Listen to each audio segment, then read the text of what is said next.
Avatar, Fire and Ash, the possible last entry in the Avatar saga. Now, James Cameron has said that he has plans to shoot Avatar parts 4 and 5 concurrently, but a lot of that, from what I understand, is based on how this film performs at the box office. Now, if history is any indication, this may be another billion-dollar movie, but I don't know how many. $2 billion. $2 billion. Was that how They much Way of both Water made? over 2. Yeah, they both made over 2. Yep. I want to end this show right now and go cry. Seriously. All right. Thanks for correcting me on that, Don, because I've forgotten it. I piss in Cheerios for a living. You bet. Do you have that on your business card? I piss in Cheerios I wish for a living. did. I would look better than Film Critic, wouldn't it? Come on.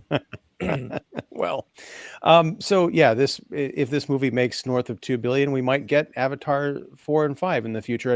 And I looked up just to verify my facts, which is a terrible way of doing it. I went to Google, and the first thing that came up was the AI summary of the query Avatar 4 and 5, and apparently one of the plot points for a future installment, if it does happen, is an actual return to the environmentally devastated Earth. And so on one hand, I think that would be kind of cool to see. On the other hand, that's still probably 6.5 hours away in terms of film runtime, because these movies get longer. I would say they don't get any better, but spoiler alert, I'm putting out my own personal opinion on Avatar, Fire and Ash. I think this is the best of the 3 Avatar films that we've gotten. I still don't think that makes it good, but I think it's the best, and it's the one that I had the least amount of time staying awake through, although at 3 hours and 17 minutes long. And we were at a press screening a few weeks ago, beginning of December. We had the benefit of not sitting through a half hour of trailers. So folks out there, if you're planning to see this weekend or anytime soon in the theater, strap in. So I want to welcome Earth's Mightiest Critics tonight. I am Ian Simmons of Kicking the Seat. We have Jeff York of The Establishing Shot and Pipeline Artists. We have Don Shanahan of Every Movie Has a Lesson and the Cinephile Hissy Fit podcast. We have Mike Crowley of You'll Probably Agree, and Katie Glidewell, the blonde in front of Pandora named Ashy, got all spiffied up for the movie, imitating our, I think the star of this film, Varang, played by Oona Chaplin, who is the granddaughter of Charlie Chaplin, amazingly enough. So this film already has some bona fides. But I want to kick off the conversation, everybody, by talking about the cultural significance of Avatar and see if that could be a lead into what Fire and Ash means. I mean, we're going to talk spoilers and plot and all that stuff, but Avatar is a funny film because, as Don points out, it's made tons of money. It's a record-holding franchise in terms of financial success, but it seems like the only time it ever really comes into the pop cultural conversation is when there's a new movie coming out. And when the new movies come out, people proclaim, oh, this is amazing and it's wonderful and it's great, big screen science fiction. I've always contested that, but they're held up as quality films, and yet they disappear within, I'll be generous and say 3 months of release until the next one comes out, or until someone does a report on, biggest box office hits of all time. James Cameron, I think, is a respected filmmaker. I love his work. He's a legend, but I've long wanted him to give up this almost 20-year project and move on to something else. That's why I'm at the same time rooting for Fire and Ash to fail, because I want to see him do something else. But on the other hand, I don't want to see any movie fail, especially something that has this much writing on it in terms of, movie studios and all the people involved in putting it together. It's a conundrum. But let's start with Avatar. What does it mean? Anybody want to jump in? Go ahead. Like the word Avatar or the movie Avatar? The movie. I know what an avatar is. Okay. All right. I'll volunteer if you don't. Someone who controls Earth, Wind, and Fire. Oh, that's a different Avatar. Yeah. Well, Yes. Right. It's interesting that you put in the context of where it sort of sits in this sort of cultural zeitgeist. And I think, to your very point, it is less and less impactful, except for the fact that I think it is, incredibly well done filmmaking. It's state-of-the-art visual effects. And it sort of blurs the line between what animation is and sort of regular filmmaking. I think this film should be up for best animated film when it's released, and they don't put it there because they don't want to have it be just an animated film, which is so funny because I would argue that for at least since Pixar, there hasn't been such a thing as just an animated film anymore. But I think to your point, when it first came out, it wowed us because it talked about world building. I mean, there's very few directors who really put in the detail and have the sort of talent and eye for detail, and even sort of, dare I say, a little bit of sense of physics and science and all those kind of things like James Cameron does. And that's terrific. And I remember when I first saw Avatar, I was blown away. I couldn't believe it. It was like, I felt like I was in a different world. You know, it was very immersive, this huge screen. I think that still speaks a lot to, you know, the idea that we still need cinema. We still need theaters. It can't all be Netflix now, making everything happen on streaming services if that goes through. And I thought it was, you know, easily recognizable as the story of John Smith and Pocahontas, or pick any other kind of sort of variation on that theme over the years. But that's okay. It's done a lot. I mean, there's a lot of times they do parodies of these things, and this was a very well done.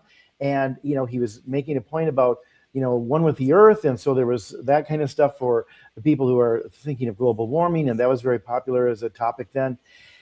But then with The Way of Water and now with Fire and Ash, it feels very repetitive. We have basically the same villain, all three films.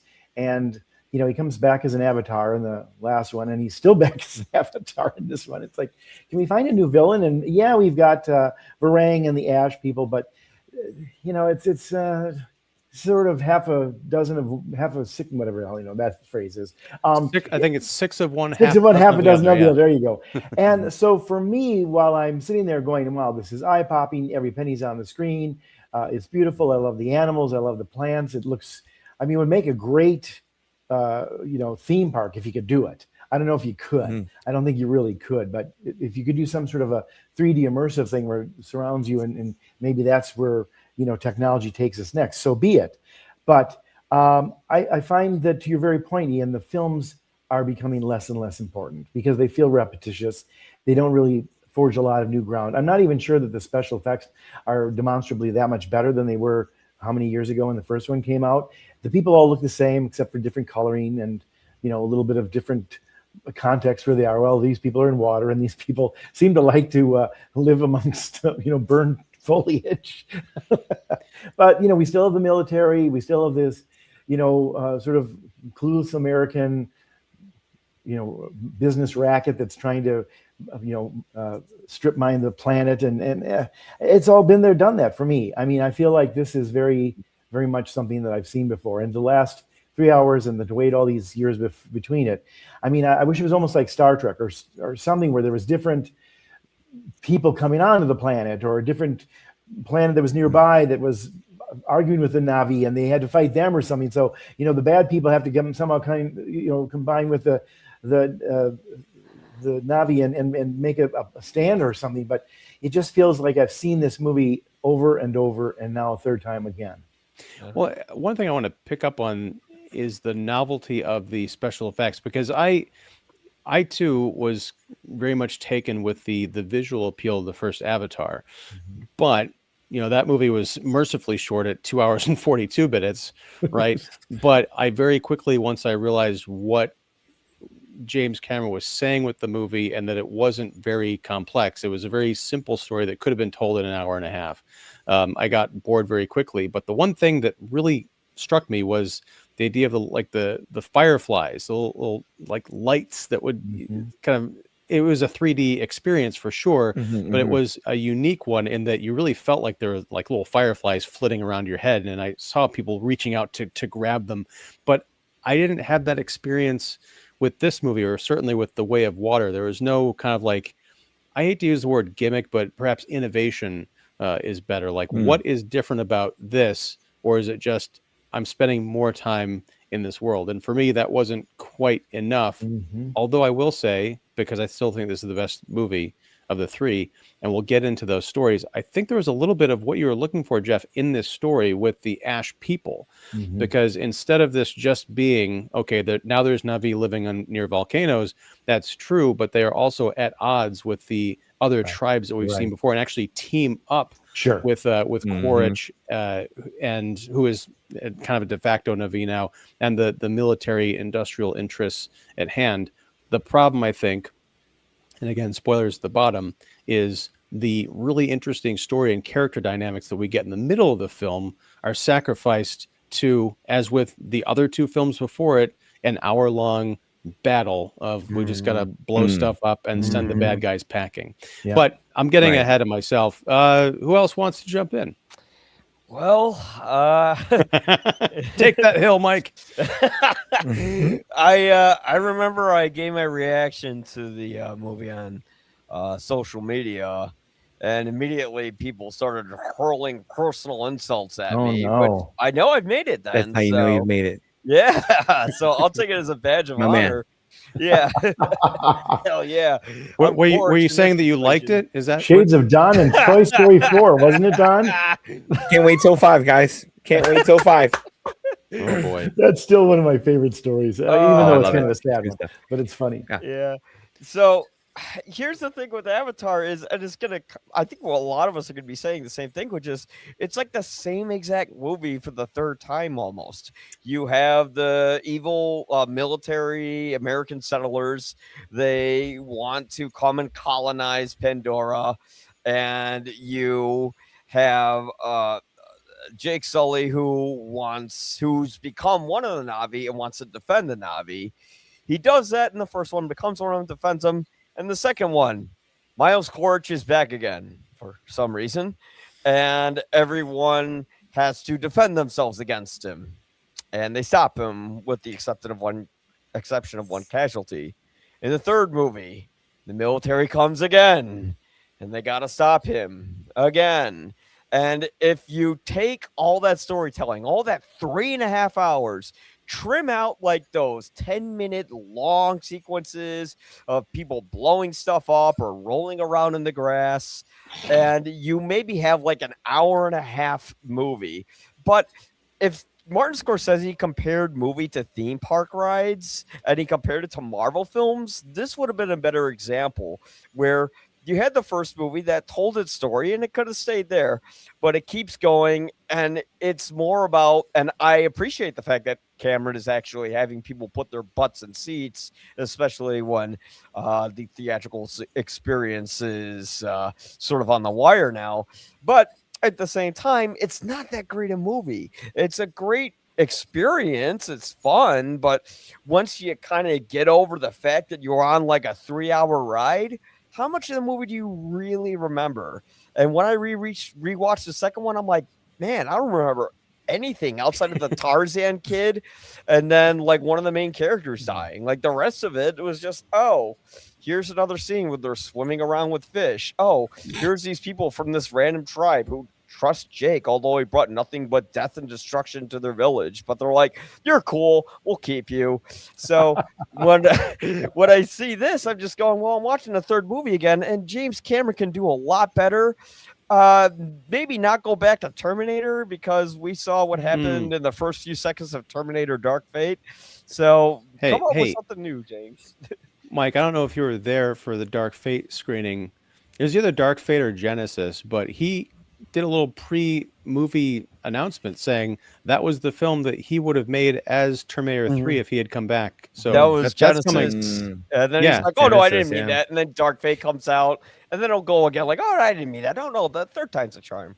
So I'm just saying I trust James Cameron implicitly. Yeah.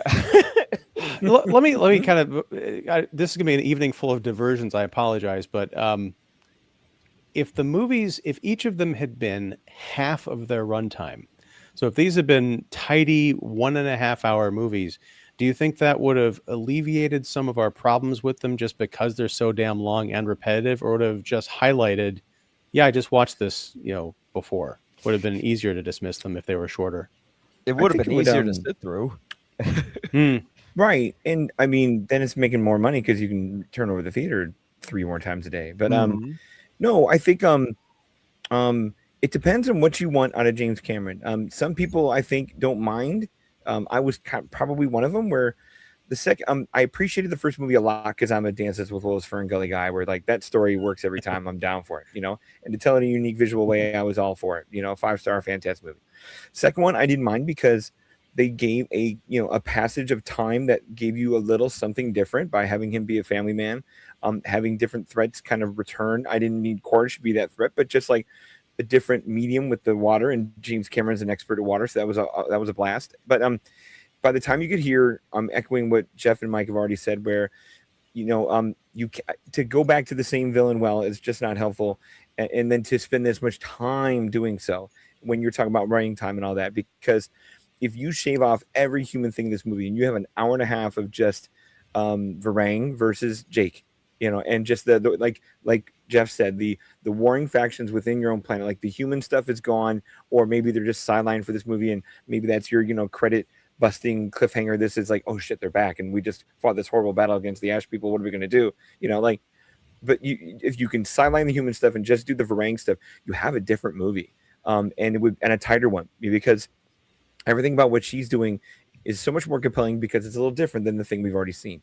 And then maybe that battle looks a whole lot different in the end than just more ships and more boats and more, whales and creatures.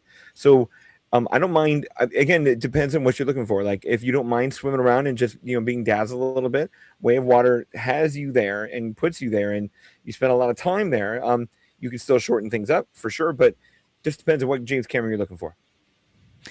Yeah, I mean, I think the water is very important because it was very impressive. I mean, I don't think there was any real water in that movie, and yet I felt like I was swimming in and around like oceans on another planet, right? But I think it's actually the other way around, where it's all genuine water merged with performance capture. Like you got Kate Winslet, like on set, like holding breath for like 7 minutes, like. They're out there doing it, and then the performance capture. Even when they're like underwater with the giant whale things and that stuff. A little bit, yeah. It's if you go back and look, there's a little bit more practical than you would realize there. But well, as I mentioned, it's entirely possible I was nodding off, so I don't know. But I will say, when I go back to story, and when Monsters Inc. came out in 2002. 2001, 2002. The big innovation was Sully's hair. And Pixar had never been able to get hair right. And when they debuted Sully, they got it like beyond right. It was uncanny. Oh, yeah. Gorgeous. But the movie wasn't all about his hair. It was incorporated into this creature. There was a lovable character involved in this crazy plot. And you got to kind of experience his reactions, and the way, if you were like into animation, you got to see how his body reacted to the situations that he was going through.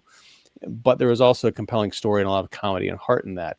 In The Way of Water specifically, I remember thinking, this is a lot of showing off, like, hey, look what we can do. Right. I kept thinking, yeah, but there's also a story that you seem to have left at the shoreline. Can we get back to that, please?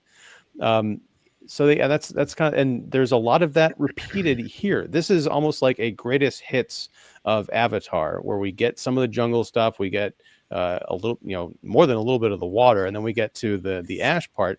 I thought there would be a lot more fire and ash in this movie than just mostly beyond kind of establishing, hey, here's a tribe, but they're mostly hanging out in the green jungle that we saw in the first movie. And at the end, there's, it kind of looks like the battle at the end of Revenge of the Sith.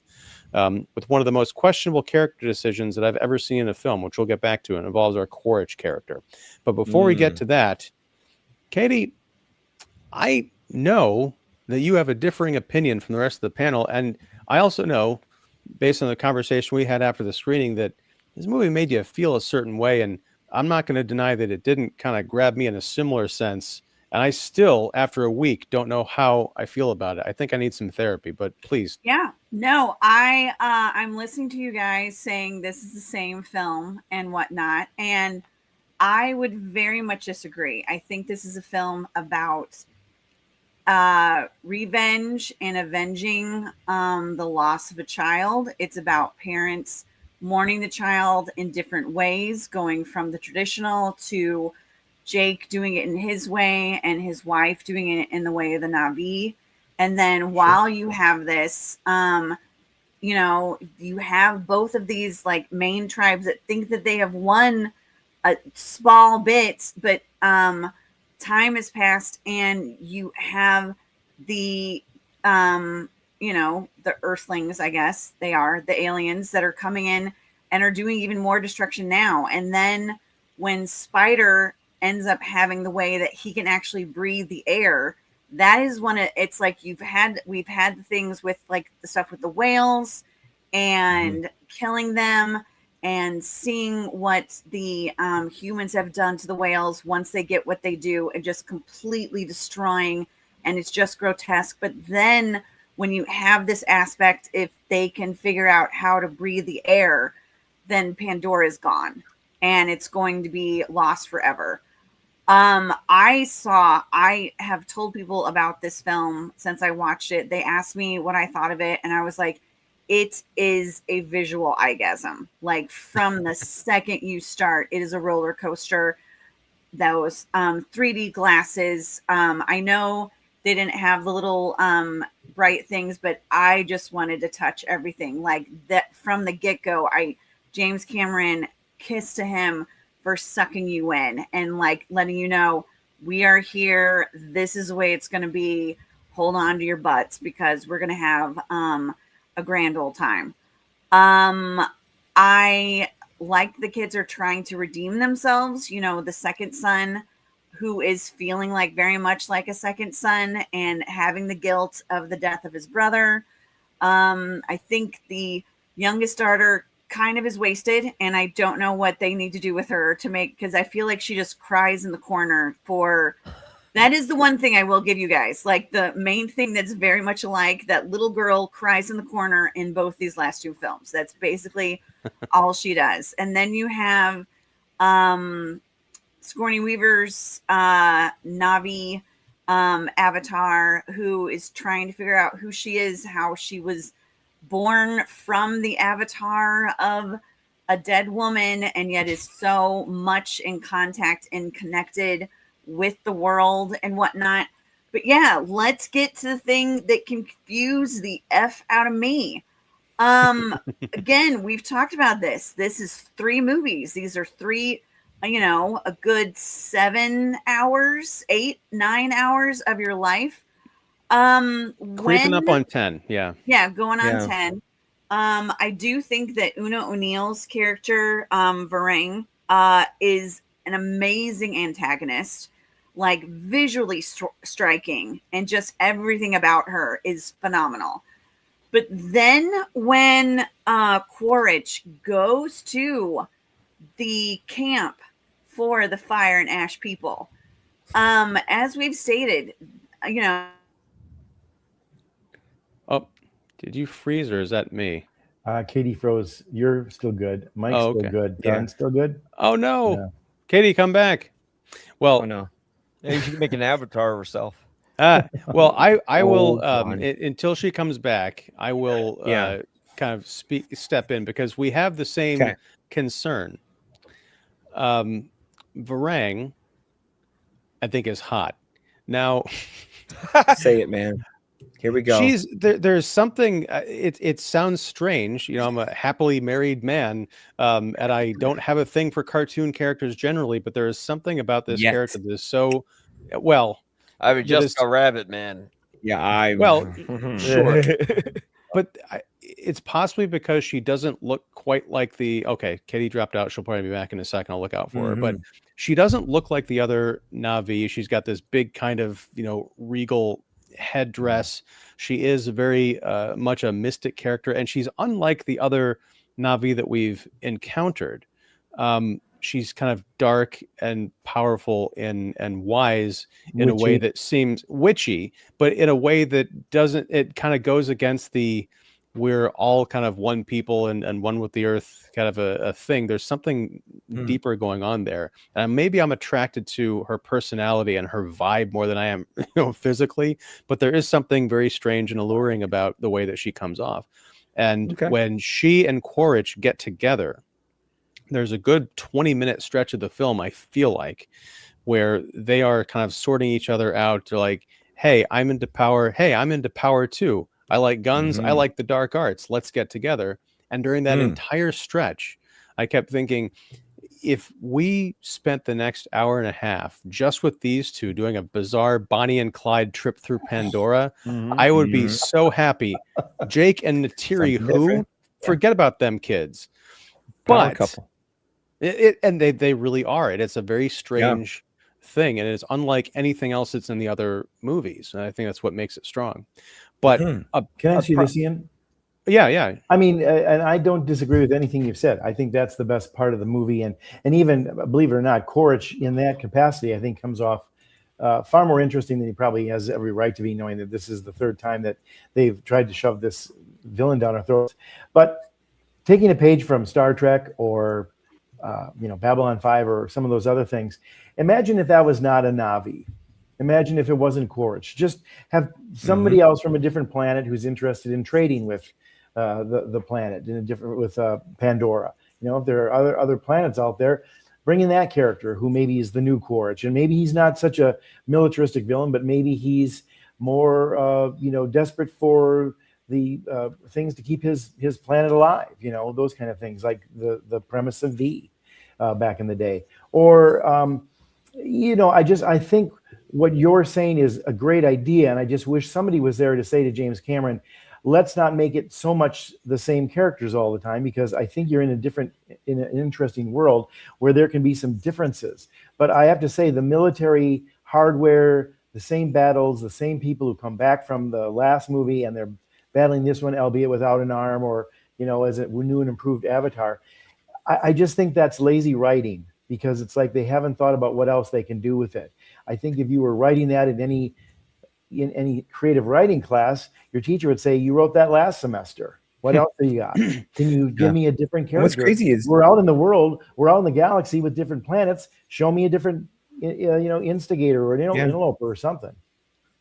What's crazy is we've got, this isn't just Cameron, scribbling on cocktail napkins. He's got two other ace screenwriters here for the second movie in a row, where this is Rick Jaffa and Amanda Silver, who did the whole Planet of the Apes reboot quill, or whatever we're supposed to call it. Like, those are three solid films that with each movie tried to at least step forward further each time. They may all still have the same action movie funnel of the need of something, the division of another, and a battle at the end, but like the growth there in three movies is tremendous, where that's kind of my biggest regret of this, is like I Katie's right. I mean, there's character growth in this movie. Don't get me wrong. Everybody's got a new thing to figure out and a new step to take. But after 10 hours, I thought we'd be farther. Like, growth is growth. I'll take that. But I just thought we'd be farther than this, and not in the same place. And that's my regret. Is like, Superman, I don't mind hanging here. The 4 Superman movies that started off the franchise, the great movie with Christopher Reeve and Gene Hackman, and they bring Lex Luthor back for 3 of the 4 movies. That's asinine. Anybody who's ever read DC Comics knows that there's 24 really good Superman villains that they could have done. They did them in the animated series, and they keep bringing back Lex Luthor over and over again.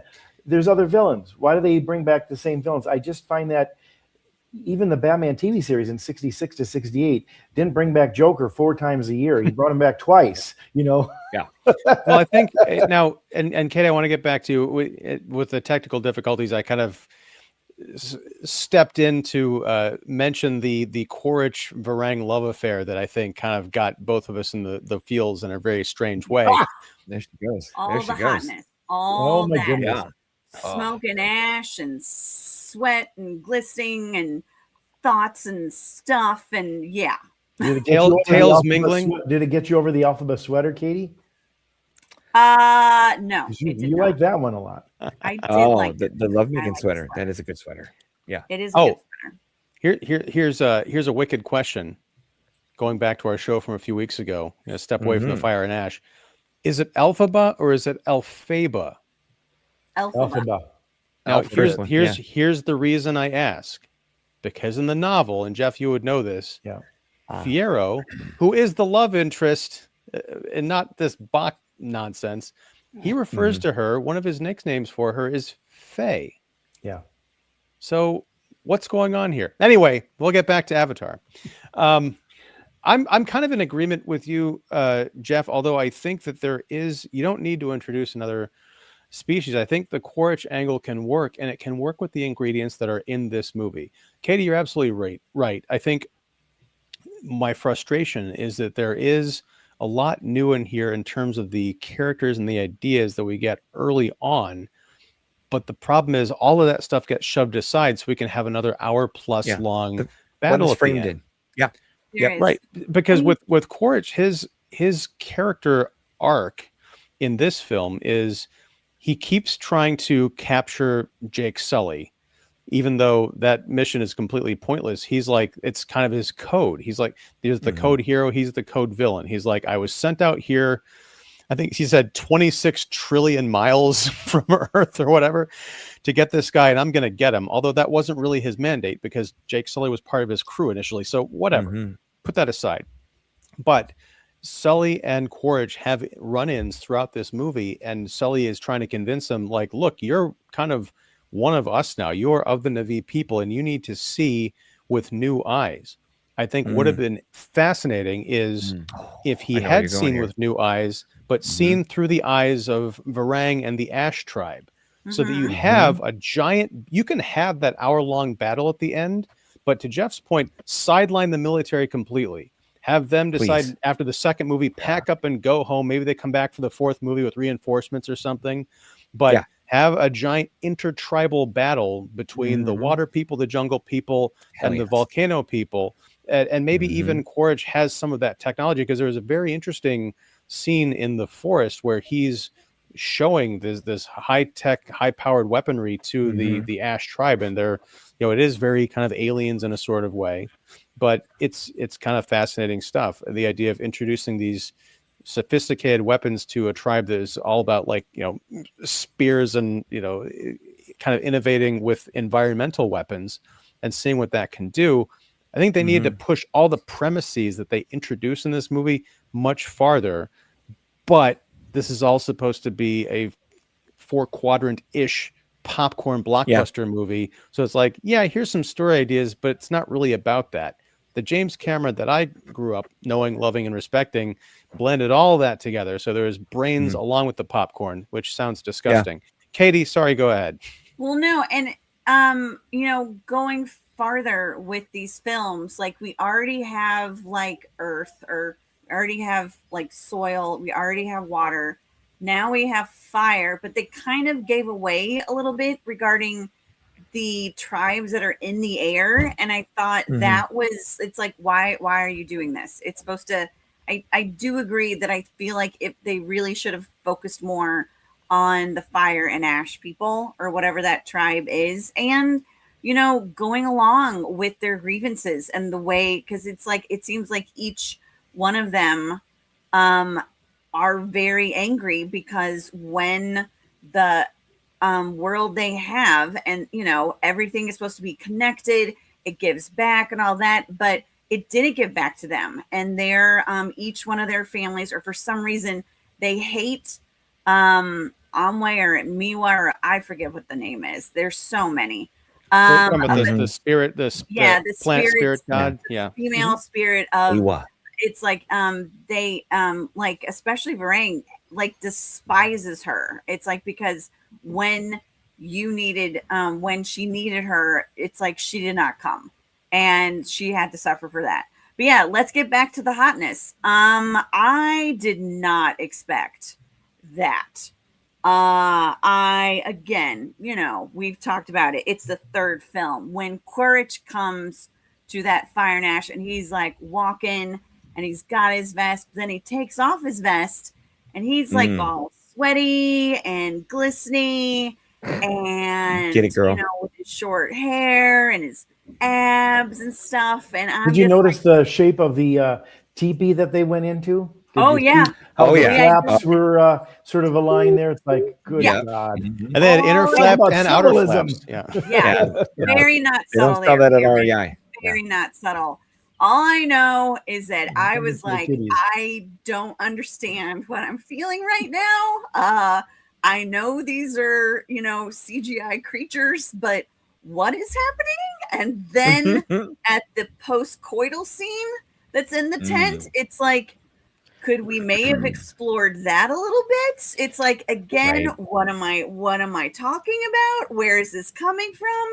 But that was the biggest surprise to me. And here's the other thing. I know I'm not alone, because at one of the screenings we went to, we were talking about that. I was talking about this to some people. It's like, yeah, what happened with that Quaritch thing? Like, and when did I want to see two of these Na'vi people like really get down? Because especially since there's so much anger and passion, and it's like, what is gonna happen? And then, Yep. you know, as Varang is like taking the weapons from Quaritch, Quaritch is also, he's got the little thing going on. He's getting a little bit more with, you know, He's going native. oh as yeah, they say. he's going with his Na'vi side, and I was like, I like it. See how this is mutual attraction.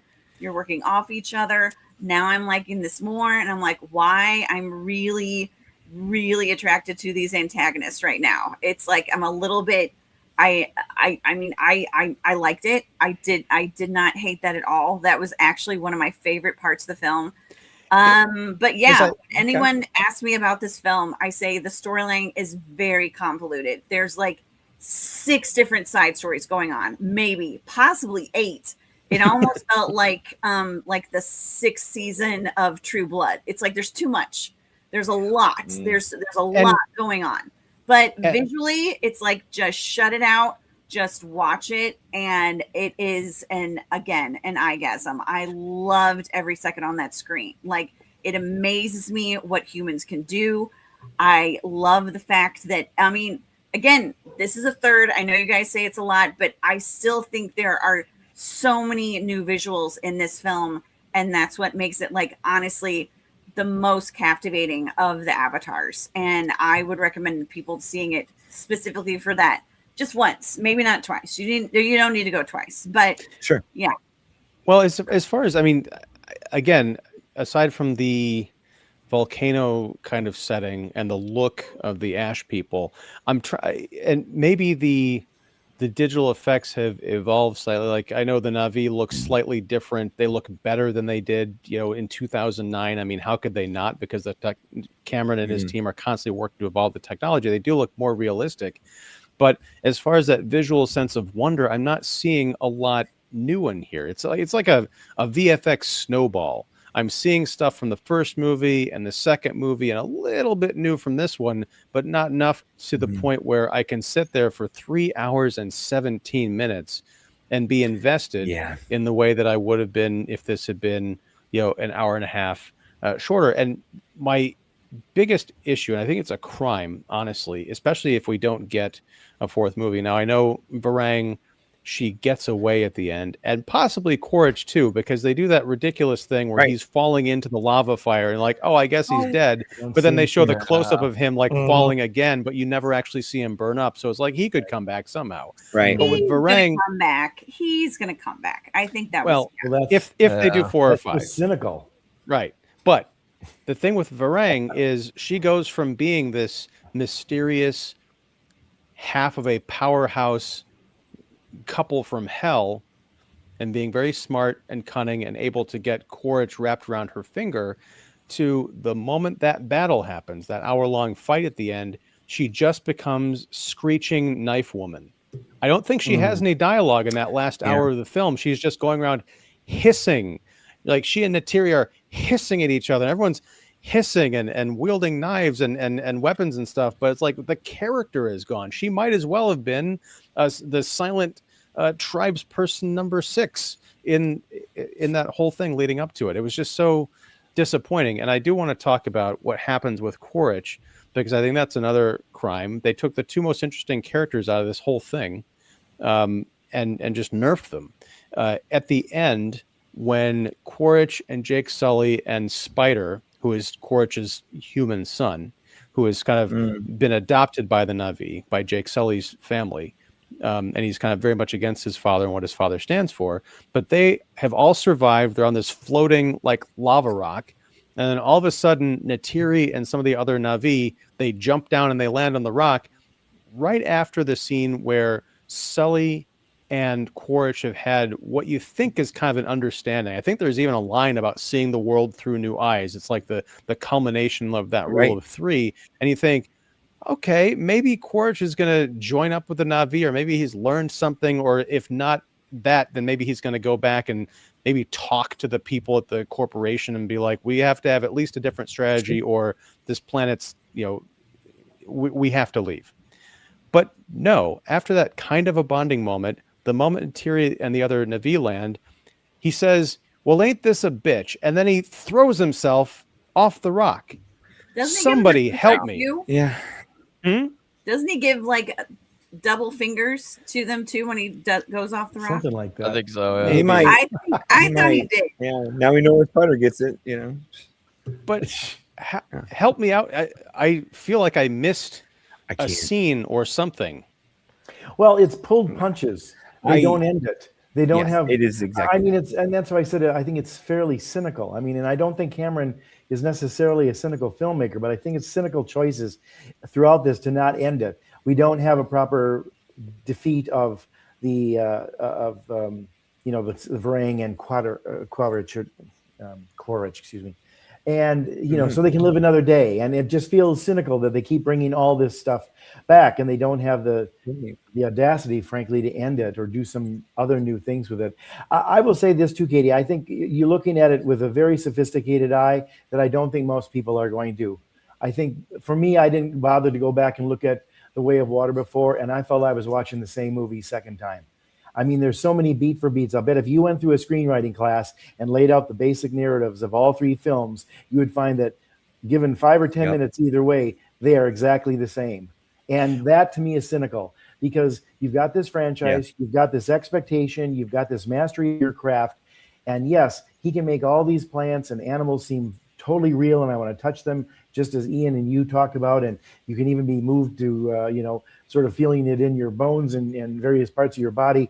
But as far as basic storytelling, again, even all the preachiness of the message of peace and love and connecting with the world. And then what I remembered mostly about this one that stood out even more than the other ones is the violence. Oh my God, it's so many people being shot, so many things being blown up, so much of this wonderful planet they all want to, cultivate and all this, but they're blowing shit up left and right. Like, well, so we just did that, as an example of what we could do. There's plenty of other planet to strip mine. What? I mean, we've been through this 3 times now. It's like pretty soon this planet is going to be the Gaza Strip and nobody's going to be able to do anything with it for a long, long time. I keep thinking, again, call me an old Star Trek fan, but the fact that you could have had somebody come in and figure out that, hey, we can get people acclimated to this planet, which not only threatens the Na'vi, but maybe makes it more inhabitable by other people who want to strip mine it or take it over or find solace or refuge or whatever they want here. Does that corrupt the thing? Is that sort of an immigrant sort of a commentary? Who knows? Or is there a shrewder villain who doesn't have to, get out the big ass guns and blow everything away? I mean, as much peace, love, and understanding as Cameron preaches, every movie he's done for a long time now has been riddled with so much violence. I mean, the sex scenes might keep the kids away too. If I was a parent, I would question if I'm taking kids to this with all that violence. Certainly not under 10. It does push the boundaries of PG-13 because when some of the creatures begin attacking the military folks, I mean, there's some gnarly stuff, even if it's happening sort of in the distance. Well, and the military folks attacking the creatures. There's a lot more violence towards the animals and the creatures in this one, and very detailed about what they do. And I will say with this one, the detail in this, I think, again, is so much more intimate than it has been in that past two. Like with Varang, seeing like the different things with the feathers when she does stuff like in the back of it, it's like they float the pores, the scars, just the little things on all of the. I was again amazed and blown away, like just dumbstruck. And I kept writing, like, God, this is just beautiful. And I think, honestly, Katie, I think that might be the key as to why you and I both got a little hot under the collar when it comes to Varang and Quaritch, because, I mean, the realism in this, it's strange because I looked up Oona Chaplin, and I can see how she would do the motion capture for that, but she doesn't. It's not like the Sigourney Weaver avatar in this movie where you can tell, oh, it looks like a de-aged Sigourney Weaver. Varang does not really look anything like Oona Chaplin. No. And that's, I don't know. I was oddly attracted to this creature. I do also want to say it is kind of strange. We're in the same thing. I get it. Yeah. We've got our tails connected on this one. I know. Oh, wow. But I will say, it's weird. Speaking of Sigourney Weaver, her character in this movie is 14 years old. Bless you, Mike. And yet she still sounds like Sigourney Weaver. Yep. Yeah, I was about to say that's the oldest sounding like teenager I've ever heard. She's like, I'm 14. Like, no, you're not, Grandma. Get out of here. Yeah, Scorsese couldn't fix that either. And all the money in the world can't fix that. That's hilarious. Again, they could have just kept the visual because it's supposed to look like the person that she was immaculately conceived from or whatever. But yeah, just get like a Disney Channel kid to do the voice and have it be a day. Maybe even the actress or actor who plays the littlest kid who's crying in the corner for all three movies. You know, she probably has a voice. You could use it. No one would tell the difference. Keeps crying in the corner. Yeah. Seriously. I will say, Jeff, going back to what you had said about the structure of the screenplay, I thought I was having a flashback to The Way of Water because that also featured a scene where the kids get separated and I think they even tumble down after a battle or some kind of conflict and they get lost in the jungle, and that's when they come upon Quaritch and his folks and their mechs in the jungle, and the same thing happens here, except I think it's when they come across the Ash people, but then Quaritch is not far behind. So it's like, because these movies take so long to put together just from a technological standpoint, you'd think they'd be able to do something different with the script. And I think one of the things that also hurts this film, and I'm very curious to see how this does at the box office. Dune. Me too. Dune parts 1 and 2. You've got the same damn story, you know, a planet that has a native population and a valuable resource that needs to be obtained by this other planetary corporation / space religion. And I know they're coming out with another one of those, soon. Next year. Next year. Yeah. Is it just too much? I mean, because the Dune movies are great. And I think it's because they're based on great novels. They've got rich source material to draw from. They feel like movies for adults, whereas this feels more like PG-13 broad appeal fare. Yeah. But no, I think Jeff's on it with storytelling, and I was saying it before. Like when I say I thought we'd be farther, if I remember correctly, what Dune 3 will be is the jump in time that's equivalent to Avatar 1 and Avatar 2. Like you're taking a large step in time where where Chalamet is in charge and he's the man, he's the Messiah, he's risen in power and all that. And like it's by the time he is like, because the narrator the whole time in Dune is his daughter, right? Like we're finally going to get into that picture. Versus the coming, I don't want to say the coming of age story, but the coming of power story of Paul, or just Chalamet's character. So you've got the back-to-back long story movie that you got in Dune 1 and Dune 2, and then the escalation and the climax is coming, with the third, at least it should be. And that's what I thought would be like. I know the plan was for 4, but and you can kind of, if you knew that going into 2, you can kind of say, all right, if we're going to get, I don't want to say, we used to say this on our Star Wars shows on this very channel, like filler, like we were going to, if Avatar 2 is introduce the water, extend the myth, a little bit of filler, push some people along. There is a big jump of time, which helps. But like, if you almost need to do that again with the third one, this is only a year later. It's just to get another 3 hours in and not be much farther, one more human battle and one more snafu of this or that, and yet you still got to get somehow to 4 or 5 of an end game, and I don't know what that looks like. I mean, granted, that's part of the mystery, I guess, and all that. Like we don't know where this is going to go, but at the same time, you can't, for how big these are and for how important these are, you can't do 2 things in a row, because now this is 6 hours of filler. I know there's growth, and Katie's right, and that's nice little subtle pieces of growth. If they pay off 2 movies, awesome. We'll come back and go, we'll be able to look back on this one and go, that look at that's where it all started, was right here. The genesis of a piece here, a piece there was there. But like, even Star Wars gets that right, where like, or at least the OG Star Wars, where every movie was individual and it advanced the story, but you jumped into a place where it's something new. You can watch it by itself and be thrilled.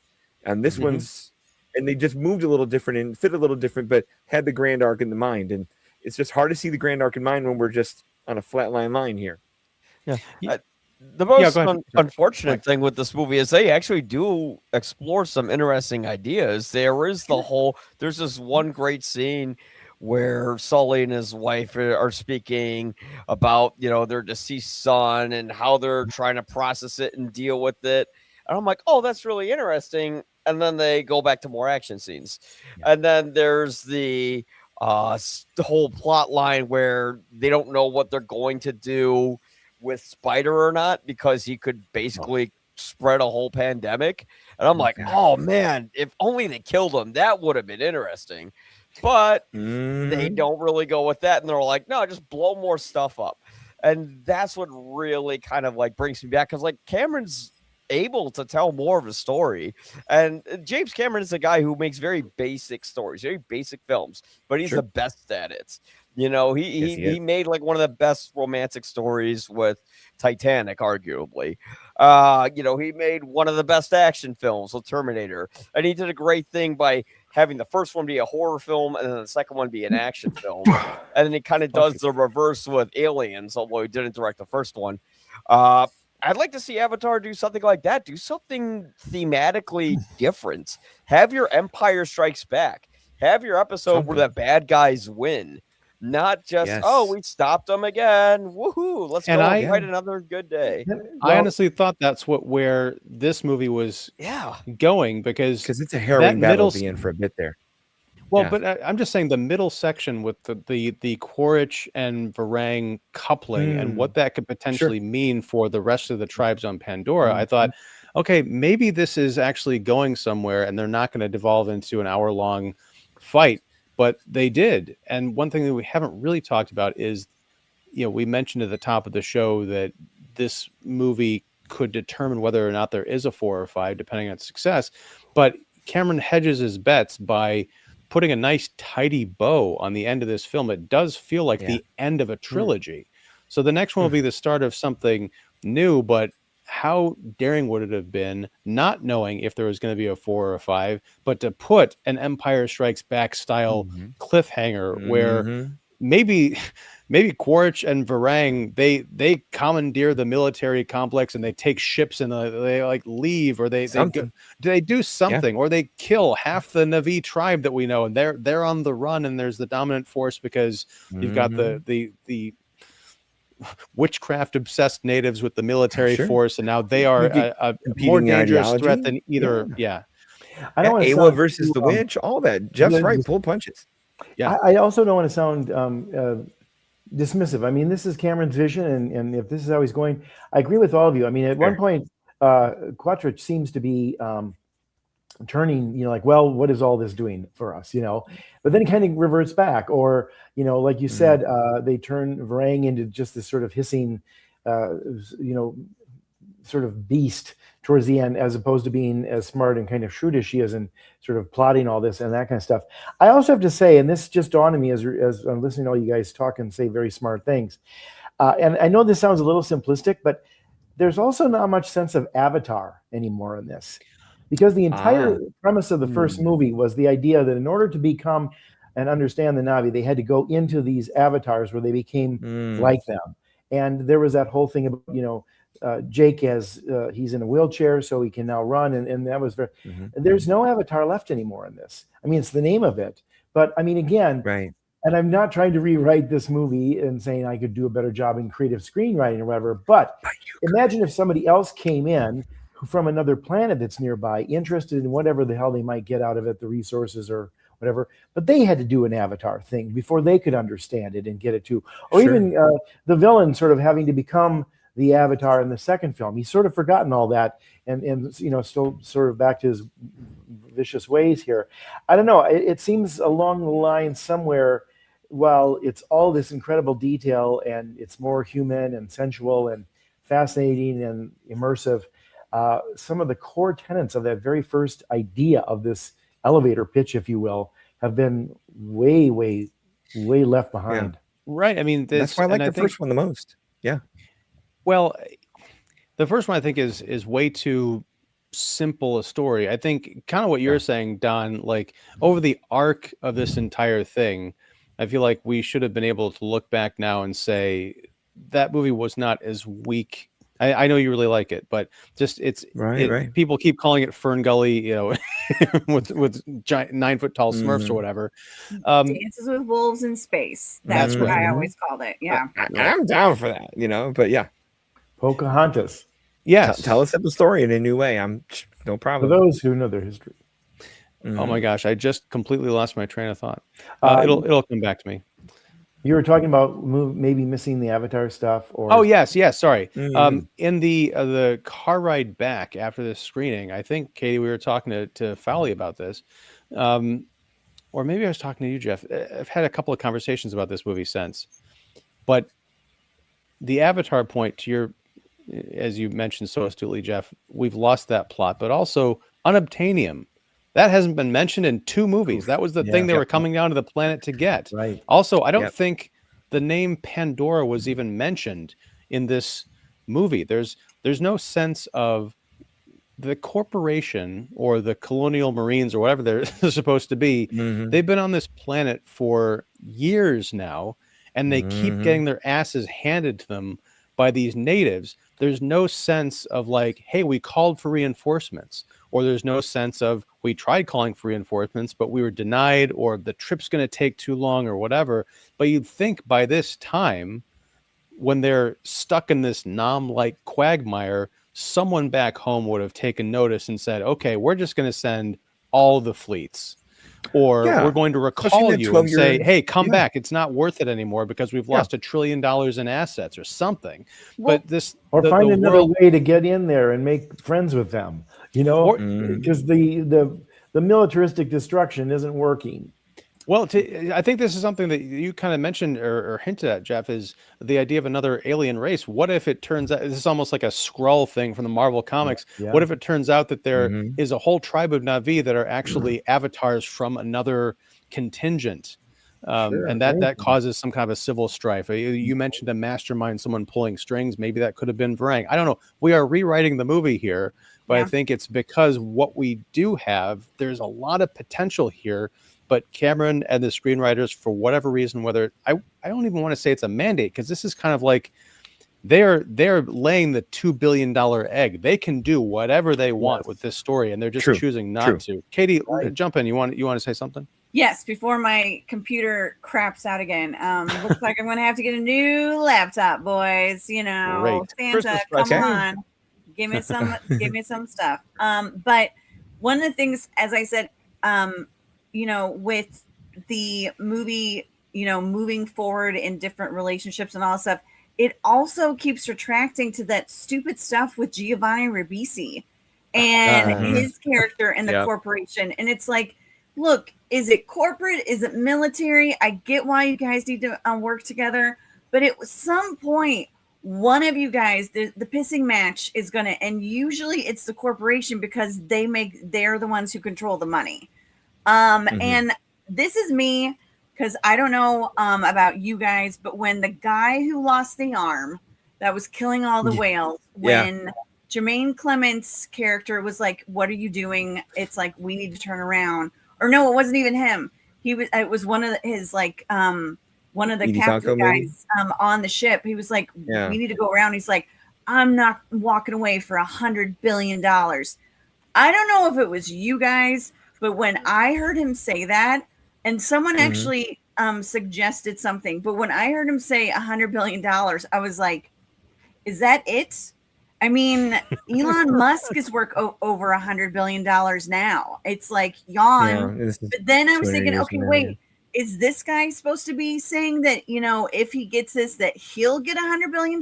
But then, no, I don't think that's right. And I just kept thinking, like, I mean, if you said $100 trillion, then I would have been $1 million. Yeah, I know, $100 trillion, but $100 billion. It's like, I like blow my nose with that. It's like, what? Well, I mean, you peasants, like really, that's it? And You're after gonna all these years, I mean, the time lapse from the first movie to the second one, I think is 13 years, and then this one's more, like or it's more. 12. However, older than all the 13. miles, all the galaxies. It's like, is there nothing else in this galaxy? There's no other. I mean, there's so many different things that they could have brought in to just add some freshness to it, and they don't. But I do like the fact, and if you guys notice, because I put this in one of the messages, did you guys notice how Cameron copied himself at the end?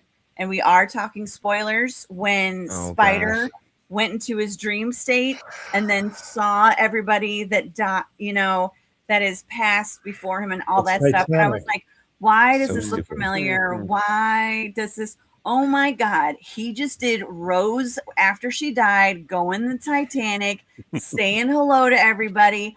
You know what? Damn it. You did your own thing. It's your movie and it's your movie. I know. I don't really care. But good for you. You're copying yourself. Like, sure. But I mean, I'll be the guy that's been this guy in this panel where I'm gonna be the guy yelling at old people. But to me, when we go this far and be this redundant, no, but when we go this far and be this redundant, right down to the Rose scene, I'm gonna be the one that says it. Despite all the bells and whistles he's got, Cameron has lost a step. I'm just gonna say it. No, I agree. If he is like, and I'm with you, like that's a legend. That's a preeminent action storyteller because he's so good at moving plot through action without just stopping to go exposition. Like he can do that on the move. It's so brilliant what he can do. He's an editor at heart. Like his chops are unheard of. But there's a rocker that's missing a little rung, or like he's off something here. Where like, and I know that he's allowed to do this the same way I say Scorsese's allowed to do the stuff he does, where I'm tired of the old man story of Scorsese, but it's just, I'll be the double down the asshole again. The entire Spider character can leave this movie and we would shave an hour already right there. Like, I'm happy he's got some lungs, good for him, but like he's also a hopeless anchor that keeps the humans and Quaritch around when you don't need to. You can go somewhere else, with your story, with your Navi, with your family, all of it. Like, I don't need the broski. I just no. So for falling back on those things, for all, like I said, for all his brilliance, storytelling wise, he's lost a step. Period. Well, I think, and about a week before, I think it was the week before this, we saw the screening. It might have even been the day before, because a CBS Sunday Morning did a profile on James Cameron, and it was like a 15 minutes of morning television talking about the making of this movie, but also an overview of his career and his obsession with underwater that kind of sprang from work with the Titanic, and how he got movie studios to essentially fund his hobby of wanting to do deep sea exploration.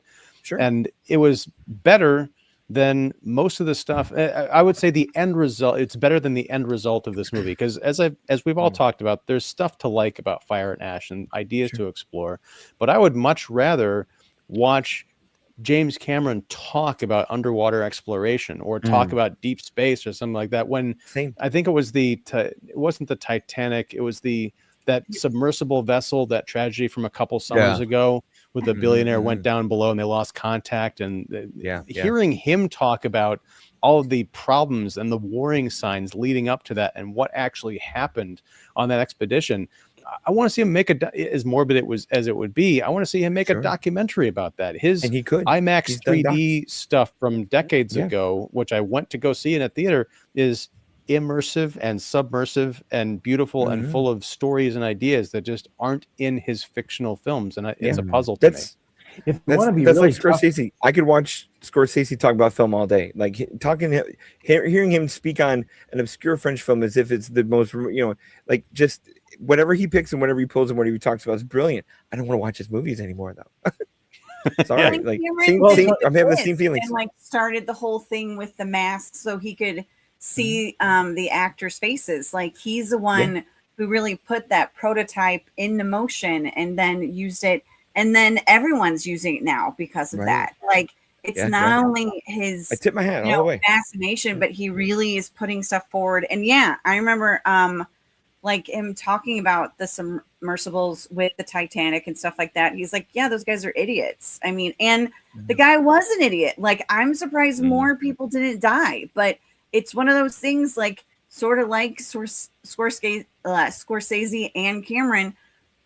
That guy with the submersible, he wouldn't take no, and anyone who told him he couldn't do this, they were then banned from, the kingdom and all that stuff. And I feel like with some of these directors that are amazing directors and have had incredible films, but also these stories don't need to be like 3+ hours long. And I'm talking to Marty here. Like, there's a number of them that I'm like, oh my God, this is horrible.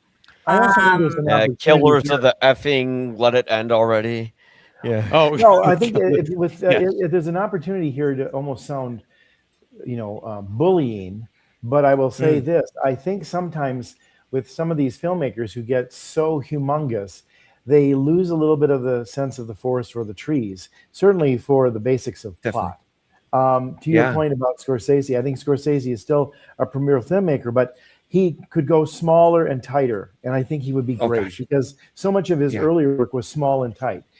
Spielberg the same way. I loved Lincoln. I love the fact that he did something that was so not in his wheelhouse, and it was this little character study, and it was about this fascinating thing about how they actually got this legislation through that nobody knows, and it isn't pretty, and yet that's how it is. It's like grinding sausage.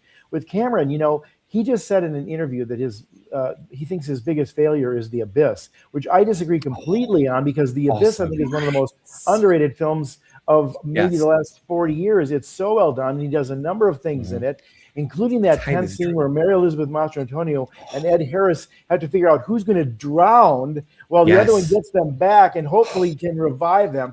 I mean, I don't know if I've sat through more tense 20 minutes of a film than that. And that kind of James Cameron, where is he here? I love that he does he's created this world. He's created the world of the Terminator. He's created the world of this. It's like, but really, I almost want to ask Jim in that CBS Sunday special, Ian, it's like, is your idea of filmmaking to sit in a dark editing suite for 12 hours a day for a year and a half? I don't think that's filmmaking. No, I think that's like making a video game. That's rendering a video game or animation, whatever. And to think what he could do is like, you've got billions of dollars. Here's what you could be producing. Here's what you could be writing and let some young director do. Here's what is your take? I mean, you made the Terminator for nothing. And you look at that film today, you can see it was made for nothing. The money they had in it was probably given to Stan Winston to make the thing crawl at the end, And it's brilliant. It still is brilliant. It's like, I want Jim Cameron to come back instead of the one who, it's sexy, it's more detailed, it's this incredible world build, but can't you tell a slightly better story? Yeah, well, and it just feels too hard. I remember before the movie even began, there was like this whole making of thing, and James Cameron's like, "Oh, this is why we make these movies," and they're literally sitting in the same exact mocap stages that they do, like when they make The Last of Us, the video game, or something like that. It's just people in skin tight suits. No, it's not AI. It's all, But at least we're not using AI. I'm like, okay, at least you have humans creating the thing that basically looks like an AI. You're doing so many things, and just to commit 20 years to this seems like a waste almost. Well, Mike, I'm glad you brought up that. I don't know if was just for the press or if that's going to be playing before the Avatar screenings, throughout. Just to make it longer. But I do want to end on this note, because it was a fascination to me. It was this 5-minute piece, whereas basically we're making real films, even though there's CG components. We're filming with real actors, and we're not using, generative AI. And to me, AI is still in its infancy, but it is growing very quickly in terms of what people can do with it. And especially, next year we're going to see, I think, our first feature-length AI animated film. And I know our colleague Mark has access to some kind of an AI. I'm not sure if it's a short or something like that he's going to be looking at. So the future is here. So for James Cameron to say, we're not using AI in the film, and I'm never going to use AI in any of my projects, it sounds a little bit like if you were to travel back to 1984, where I think the animated Disney film that year was like a Mickey's Christmas Carol or something like that, and say, this is all hand-drawn animation. You're never going to catch Disney doing, you're never going to catch us doing any of that nonsense like they pulled in Tron with those computer graphics that don't even look Tron good. was Disney, wasn't it? Yeah, so but I'm saying, Disney, like, yeah. if you got like a traditional Disney animator or a director talking about, not using that stuff, maybe I should have gone with Don Bluth or something. Well, do you remember when they got on Ralph Bakshi for rotoscoping? I mean, they got on Ralph Bakshi for rotoscoping American Pie. Yeah. American Pie? What was the movie that he did? There was it was about a rock star. Wasn't it called American Pie? I don't know. I was just thinking about the American sex comedy from the 90s. Yeah, No, they you're had to right. rotoscope the pie when. I'm sure you're right. That was the naughty Eugene Levy movie. Right. There was American something. Well, I'm not sure, but that's the whole thing. Is like, I appreciate him trying to make an artistic stand, but it just feels like something that is either going to be very prescient or it's going to age terribly, because studios are already using AI in various capacities. Filmmakers, I think, would be foolish not to try and find a way to work with it. Because honestly, and I'm not necessarily advocating for full AI movies anymore, but when there is a situation of, like, especially with the situation studios are in, where they're gobbling each other up because they're losing so much money because their movies are flopping left and right and the budgets are out of control. So if you're telling me I could save like $30 million on this aspect of a production by typing in a 30-second prompt, it's a tough spot. I don't know where to come down on it, but for Cameron to come out and make these blanket statements, it just seems the height of hubris and somewhat irresponsible. American Pie. Well, it's either you're the old man yelling at the cloud, or you become the cloud. Like, it's one of those two at this point. Well, but I mean, that was my soapbox moment. Does anybody disagree, or am I? No, I'll double down. Like, Nolan will be in this place someday. Villeneuve will be in this place someday. They will get high in their own supply. Like, Tarantino's already there. Everyone's gonna get to this place where we're like, boy, that's a lot of James Cameron. When whatever, like, we've all said, like, I miss that old James Cameron. Like, we're there already. Some people are there sooner than others, but we're there already. It would have been more interesting to hear him say that he's going to make sure that AI is used right, because I think there's a lot to be said about AI, and it can be used right. I mean, it can be used for all kinds of wonderful things, for safeguarding and technology that advances medical things, moves communications around where, you're still stuck with old charts and stuff like that in doctors' offices, all those kind of good things. I don't need it to rewrite my Instagram post. I don't need it to take the place of copywriters and screenwriters and actors. The Ellie person, who's this new AI creature that they've created, and you hear the person talking about, it's like, really, that's the best we can do? I mean, aren't there other things in films that you can do? I mean, you think about when they couldn't do sets and they did matte paintings back in the 20s and 30s and create things like that. It's like, okay, that's advancement. Some set director's out of a job, but the set director's then asked to be a painter and create it visually for a backdrop. Good. That's a version of that. What can we do with AI as opposed to, no, we're just putting the kibosh on it? I think the thing is, repurpose it for the right things. And that's where Cameron, with all of his technical prowess, could be the guy who shows the world how AI could be something that we're so thankful to have, like, Rosie the Robot in the Jetsons. Yeah. Well, I think, it's something, I don't know how this would fit, because I think it'd have to be like an hour-long conversation. But something you said there sparked an idea in me, Jeff. What if you had James Cameron talking about AI and how he didn't use it in Avatar, but he's kind of like trying to be that safeguard, and he's got special guests, the newly appointed director of the Directors Guild of America, Christopher Nolan, and the newly elected president of SAG-AFTRA, Sean Astin, to talk about how this is going to affect, filmmaking and performers, and get whoever's the head of the Writers Guild, I'm not sure, but have like a roundtable about that and the future. This is the movie you're watching right now. Someday we might be using AI, but here are our concerns about it. Here's how it could be used, and some of the innovations, the positives that we see, because everyone's talking about the negatives. Maybe it's all negatives, but I have a hard time believing that's the case. Well, there's the VR component. You know, we have VR now where you can almost walk into a room and touch things, right? I mean, is there a VR thing that gets people back in the theaters? I mean, they do a little bit of that with like the Dome and the Wizard of Oz thing, but it's still basically, you know, parlor tricks like we're dropping roses and apples from the screen and, you know, the dust is flying about during the tornado. Great. But what can you do that advances technology that makes filmmaking all the more special, a reason to go to the theater, not just 3D like that's so 55, 65 years ago. And to your point, you don't even get to touch the fireflies anymore. That's where camera and those guys could be leading the advance. So we don't have to be afraid of it. It's coming whether we want it or not. But left to unimaginative people, it will be used for basically just cost cutting and time saving that amounts to laziness, and that's not the best use of technology. And audiences will be able to tell when AI is overused, just like they do with CGI.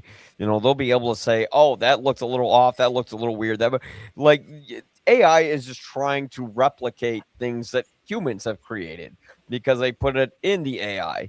So when AI is creating movies for us, and people say, "Well, we're having AIs write screenplay," what is an AI going to know about humanity that humanity doesn't know? Well, and I think I want to let Katie. It's already been done. Outside of, I want to let Katie jump in here for a second. But to that point, Mike, and I've said this before, in terms of screenwriting specifically, I mean, I have sympathy because I don't want people to be out of work.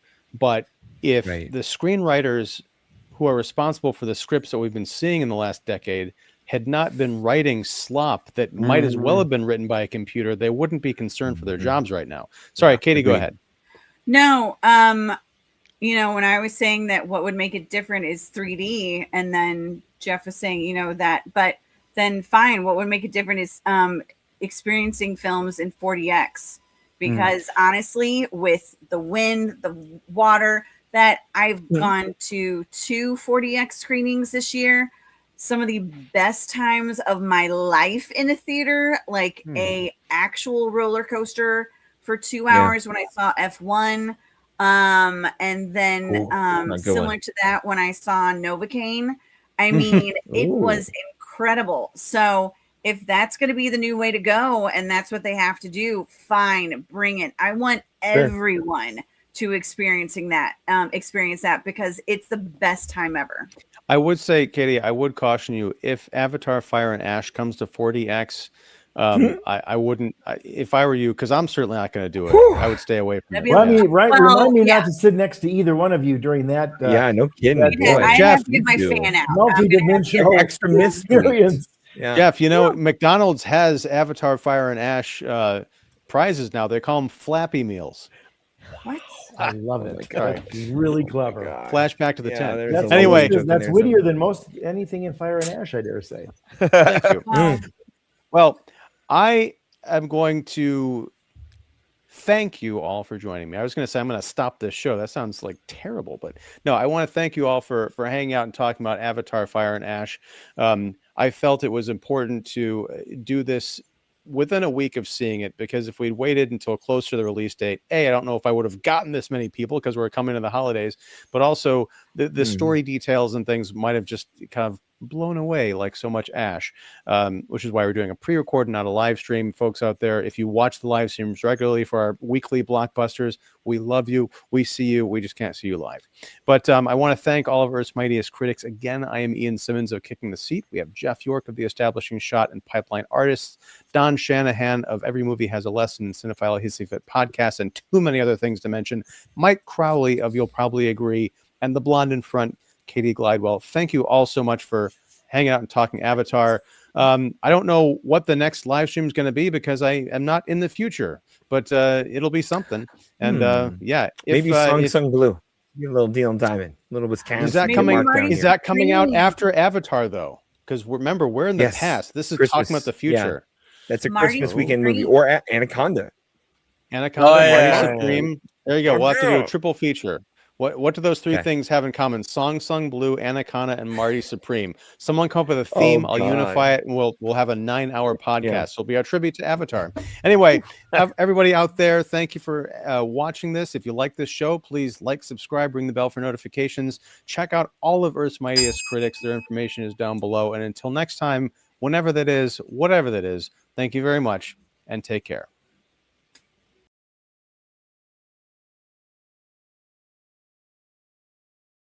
Hey everyone, Ian here. I know, long time no see. But if you like the video you just watched, feel free to subscribe to Kicking the Seat right here, and also check out the playlist and recommended video right here.